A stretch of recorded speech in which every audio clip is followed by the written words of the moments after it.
Friends, कैसे हैं आप सब। Welcome to my YouTube channel advisor group India में आपका स्वागत है। फ्रेंड्स, आज की इस वीडियो में हम बात करने वाले हैं आपसे उन ई कॉमर्स सेलर की कुछ क्यूरीज का जो हमें पिछले कुछ दिनों में बहुत ज्यादा आ रही है, जिसमें हमारे से पूछा गया है कि सर, जब भी हमारा प्रोडक्ट ई कॉमर्स प्लेटफॉर्म पर सेल होता है तो ई कॉमर्स ऑपरेटर उस प्रोडक्ट को सेल कराने के लिए हमारे से रेफरल फीस, क्लोजिंग फीस और शिपिंग फीस जैसी सर्विसेज हमें प्रोवाइड कराते हैं और उन फीस के ऊपर हमारे से 18% जीएसटी चार्ज कर लिया जाता है। तो क्या उस जीएसटी अमाउंट को हम अपनी जीएसटी रिटर्न फाइल करते हुए आईटीसी के तौर पर क्लेम कर सकते हैं या नहीं कर सकते हैं। फिर दूसरा क्वेश्चन आया हमारे पास में, जिसमें पूछा गया है कि सर, जब भी हम अपने प्रोडक्ट का एडवर्टीजमेंट कराते हैं ई कॉमर्स प्लेटफॉर्म के जरिए तो वहां पर हमारे से एडवर्टीजमेंट फीस चार्ज की जाती है, उसके ऊपर भी 18% से जीएसटी चार्ज किया जाता है। तो क्या उस जीएसटी अमाउंट को भी हम आईटीसी के तौर पे अपने जीएसटी में क्लेम कर सकते हैं या नहीं कर सकते हैं। तो फ्रेंड्स, इस वीडियो का टॉपिक हमारा यही रहने वाला है कि जितनी भी सर्विसेज आपको ई कॉमर्स प्लेटफॉर्म प्रोवाइड कराते हैं और उन सर्विसेज के बदले जो आपसे फीस चार्ज की जाती है और उसके ऊपर जो आपसे जीएसटी अमाउंट कलेक्ट किया जाता है, तो उस अमाउंट को आप आईटीसी के तौर पे क्लेम कर सकते हैं या नहीं कर सकते हैं। तो सबसे पहले आपको आईटीसी क्लेम करने का रूल समझ लेना बहुत ज्यादा जरूरी है, जिसमें आपको 3 कंडीशंस को फिलफिल करना पड़ता है। पहली कंडीशंस क्या है कि जब भी आप अपने बिजनेस से रिलेटेड कोई भी एक्सपेंडिचर करते हैं, यानी कि अपने प्रोडक्ट से रिलेटेड कोई भी एक्सपेंडिचर करते हैं और उस एक्सपेंडिचर के ऊपर आप जीएसटी अमाउंट को पे करते हैं, तो आप उस जीएसटी अमाउंट को एक्चुअल में पे कर चुके हैं, यानी कि जिससे आपने सर्विसेज ली है और उस सर्विसेज में आपसे जितना जीएसटी अमाउंट चार्ज किया जाता है आप उस जीएसटी अमाउंट का पेमेंट कर चुके हैं। दूसरी कंडीशंस, आपके पास में प्रूफ ऑफ एविडेंस के तौर पर उन सर्विसेज का टैक्स इनवॉइस होना जरूरी है।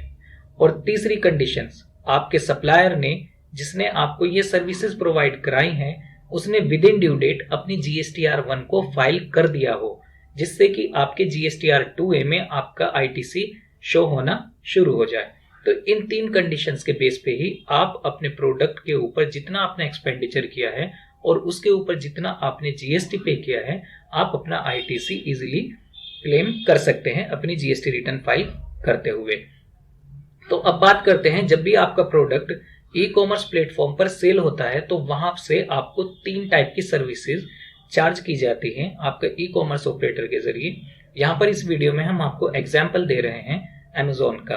तो जहां पर आपका जब भी प्रोडक्ट सेल होता है तो अमेजोन आपसे रेफरल फीस के तौर पे कुछ चार्ज करता है और उस फीस के ऊपर आपसे 18% से जीएसटी भी चार्ज किया जाता है। अब ये रेफरल फीस कितनी होती है और किस रेट ऑफ परसेंटेज से आपके प्रोडक्ट के ऊपर चार्ज की जाती है, आप इसको amazon.in पर जाकर अपने प्रोडक्ट के अकॉर्डिंग चेक कर सकते हैं। दूसरी चीज क्या होती है, आपसे क्लोजिंग फीस के तौर पे चार्ज की जाती है, जिसके ऊपर 18% से आपसे जीएसटी भी चार्ज की जाती है। और तीसरी चीज, आपको जो शिपिंग की सर्विसेज प्रोवाइड कराई जाती है अमेजोन के जरिए, चाहे आप उनकी एफबीए सर्विसेज ले रहे हो या फिर इजी शिप ले रहे हो उसकी, या फिर आप सेल्फ शिप कर रहे हो, तो सेल्फ शिप के भी बेस पर आपको रेफरल फीस तो पे करनी ही पड़ती है। तो इन सभी फीस के ऊपर आपसे 18% से जीएसटी चार्ज किया जाता है। तो क्या आप इस जीएसटी अमाउंट का आईटीसी क्लेम कर सकते हैं या नहीं कर सकते हैं। जी हाँ फ्रेंड्स, आप इन सभी फीस के ऊपर जितना आपसे जीएसटी अमाउंट चार्ज किया गया है, आप इनका आईटीसी क्लेम कर सकते हैं अपनी जीएसटी रिटर्न फाइल करते हुए, क्योंकि यहां पर तीनों कंडीशंस बिल्कुल टाइम पर कंप्लीट हो जाती हैं। पहली कंडीशंस, जब भी आपका ई कॉमर्स ऑपरेटर आपको ये सर्विसेज प्रोवाइड कराता है और इन फीस के ऊपर आपसे जीएसटी चार्ज करता है, तो वे अपनी जीएसटीआर 1 को within due date file कर लेता है, क्योंकि वो रजिस्टर्ड डीलर होता है जीएसटी में।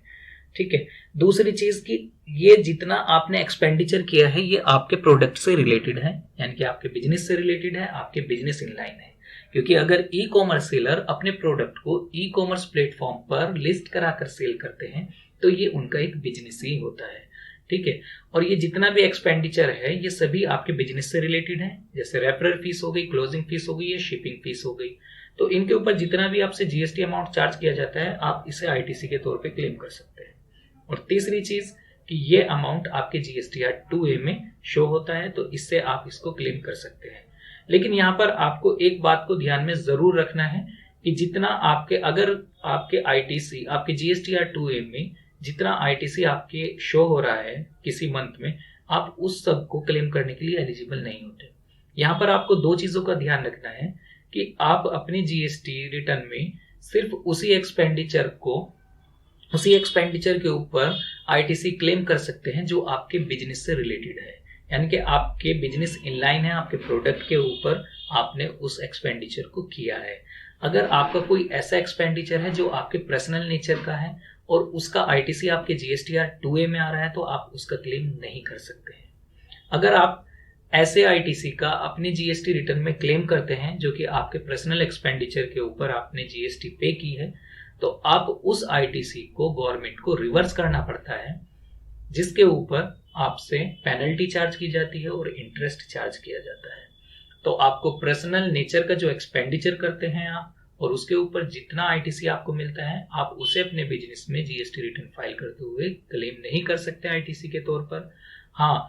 वही आईटीसी आप अपने बिजनेस में क्लेम कर सकते हैं जो आपके बिजनेस से रिलेटेड है, आपके प्रोडक्ट से रिलेटेड है, आपके बिजनेस इनलाइन है। दूसरी चीज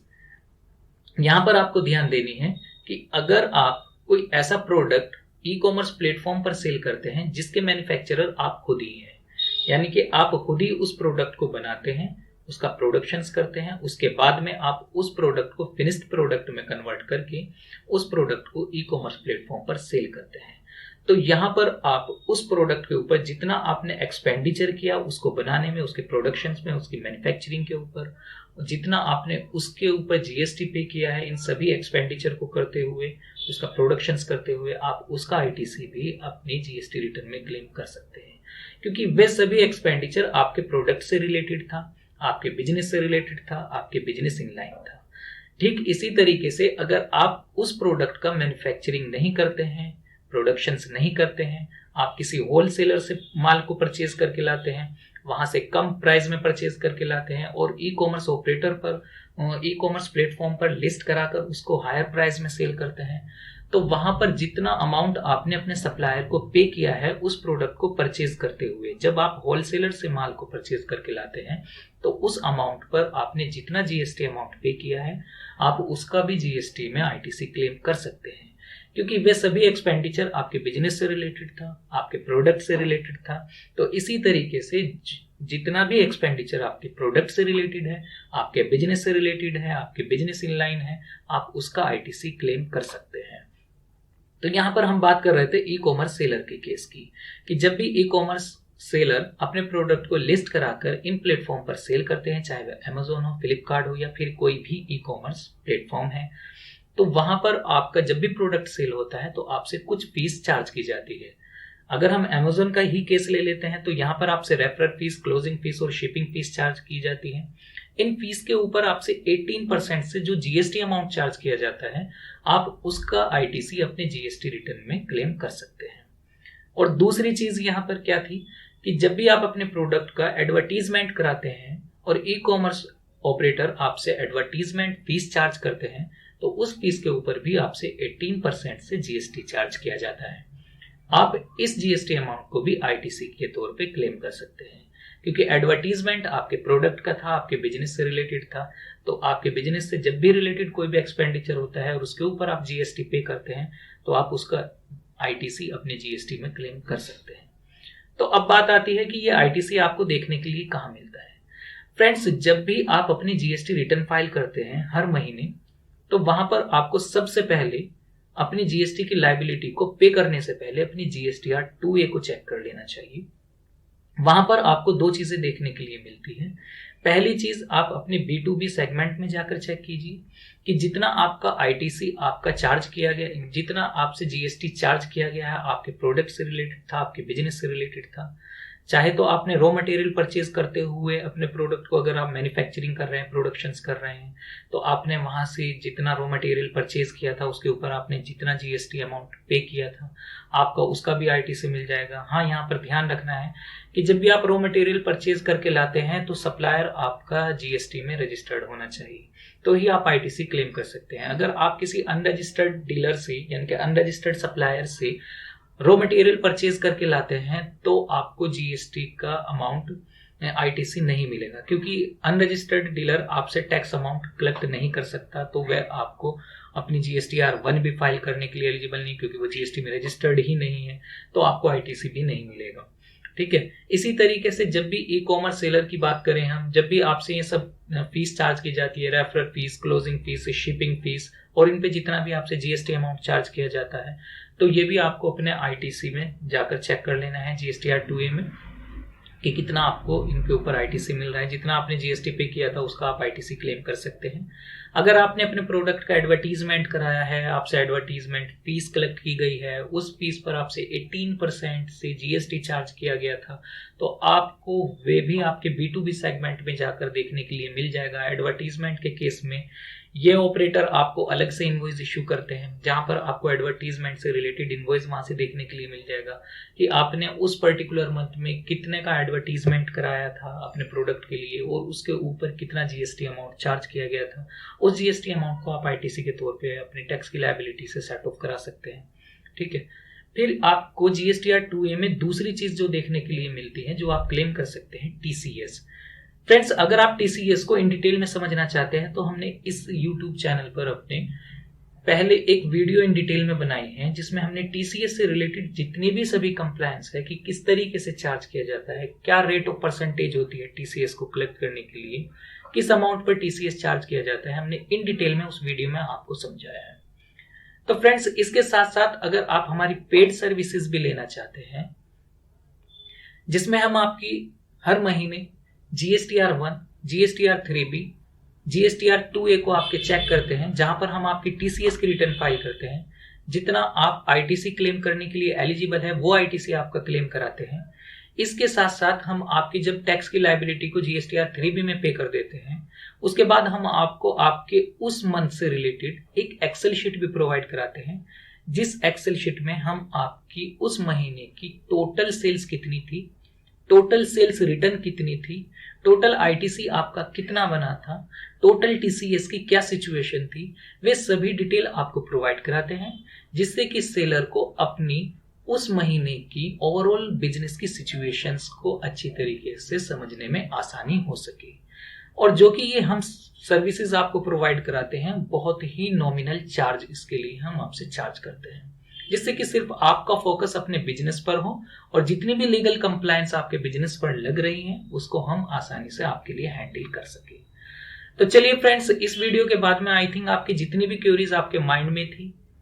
आईटीसी से रिलेटेड, वो सभी कंप्लीट हो चुकी होंगी, वो सभी सॉर्ट आउट हमने करने की पूरी कोशिश की है। फिर भी अगर आपकी कोई प्रॉब्लम रह जाती है तो आप हमें www.gstnation.com, जो कि हमारी वेबसाइट है, आप वहां पर जाकर हमें कॉन्टेक्ट अस पर क्लिक करके हमें कॉन्टेक्ट भी कर सकते हैं, और आप हमारी पेड सर्विसेज भी अवेल कर सकते हैं, जिसमें कि हम एक बहुत ही नॉमिनल चार्जेस में आपकी ये सभी कंप्लायंस को विद इन ड्यू डेट रहते हुए आपकी सब कंप्लीट कर लेंगे, जिससे आपके ऊपर कोई लेट फीस या इंटरेस्ट ना लग सके और आपकी सही GST return within due date file हो सके।